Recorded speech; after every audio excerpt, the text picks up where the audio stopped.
পেতে অনেকবার ফোন করেছিল, তা দাদারই ফল ছিল। আমি কিন্তু বলেছিলাম দাদা হাত যোগাযোগ করতে রাজি আছি, কিন্তু দাদার কারণে উনি হয়তো ভয় পেয়েছেন যে দিদি করবেন কি করবেন না, এরকম একটা কাজটা করবেন কি ভাববেন, আমার সাথে প্রথম দেখাতে এই নিয়ে কথা বলবো, একটা ইতস্তত কিন্তু দাদাই করেছিলেন।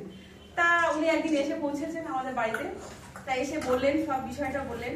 এবার আমাদের যেহেতু একটা এনজিওর সাথে যোগসূত্র আছে, উনিও মুক্তিতে কাজ করেন, আমিও মুক্তিতে কাজ করি, তা সেই সূত্রে একটু যোগাযোগ দাদা বললেন। আমার হাজবেন্ডও ছিলেন হোটেলটা, তাও দাদা সবকিছু বুঝে হয়ে চলে এলেন, ডেমো দেখালেন কিছু।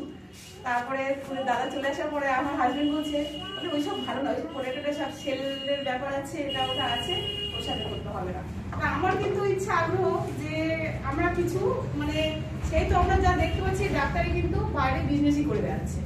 আমার স্বামী হচ্ছে কিছুদিন আগে ফ্যাটি লিভারের জন্য ডাক্তার দেখিয়েছিলাম, মাস 6 হবে, প্রতি মাসে 3,000-4,000 টাকা দিতে হয়। তা সেটাও মানে দেখে বোঝা যাচ্ছে প্রয়োজন নেই, কিন্তু ডাক্তার কিন্তু লিখে দিচ্ছে বেশি বেশি করে, সেই এখন খাচ্ছে কন্টিনিউ।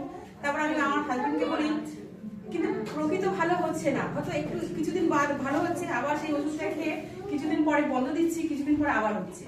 তখন আমি ওনাকে বললাম না তোমার এইসব খেতে হবে না, তুমি হোমিওপ্যাথি দেখাও। তখন কিন্তু এই সাপ্লিমেন্টের সাথে যোগাযোগ হয়নি, ভেস্টিজের সাথে আমার যোগাযোগ হয়নি। তারপরে আমি আজকে তোমার এইসব খেতে হবে না, হোমিওপ্যাথি খাও বলে কিছুদিন ওষুধ বন্ধ দিয়েছিলাম। তারপরে কিছুদিন পরেই দাদা গেছে। তখন আমার আগ্রহ ছিল যদি এর মধ্যে যদি সাপ্লিমেন্ট ডেমো দেখিয়েছিলেন, অনেক এরকম রোগের একটা ডেমো দেখিয়েছিলেন, তা আমি ভাবলাম তাহলে এটা দেখি না, একবার ট্রাই করি। প্রথমে কিন্তু আমার হাজবেন্ডকে দিলে তো আমার হাজবেন্ড বিশ্বাস করবে না। তা আমার কিন্তু একটা সমস্যা, আমি কলকাতা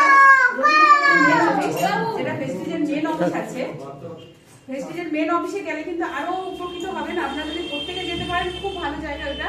আমিও গেছিলাম, গিয়ে কিন্তু ওখানটায় পাইলসের বিষয়ে জানতে পারি। সেই দিনই কিন্তু আমি এই মাসের হচ্ছে 2 তারিখ কি 3 তারিখে গেছিলাম, এই মাসে না জানুয়ারি মাসে 3 তারিখে গেছিলাম, যেতে কিন্তু ওখানটায় পাইলসের বিষয়ে জানতে। আমারও পাইলসের খুব সমস্যা ছিল, পাইলসের বিষয়ে আমি কিন্তু আমার যে সমস্যা তার জন্য কিন্তু আমি প্রথম ব্যবহার করতে আমি কিন্তু 1 সপ্তাহ খেয়ে কিন্তু আমি যেটা আমার সমস্যা খুবই হচ্ছিল, বুঝতে পারতাম না, কষ্ট হতো, কোনো কাজে ভালো লাগতো না, যেন মনে হচ্ছিল শরীরটা দুর্বল লাগতো, কিন্তু তার থেকে কিন্তু আমি নিরাময় হয়।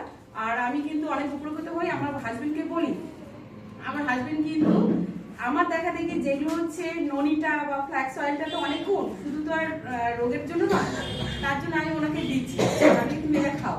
খেতে উনি একটু মানে এনার্জি ফিল করছিল। তারপরে আবার ফ্যাটি লিভারটা, এবারে আমি ফ্যাটি লিভার আমার বরের কাছে দিই। তারপরে আবার পরের সপ্তাহে কলকাতায় গেছিলাম বলে ফ্যাটি লিভারের 2টো এনেছিলাম, প্রোবায়োটিক আর হচ্ছে লিভার হেলথের 2টো আনতে কিন্তু আমার বর কিন্তু পেটের যে সমস্যা মানে যন্ত্রণা একটু যদি হতো কোনো সময় মাঝে মাঝে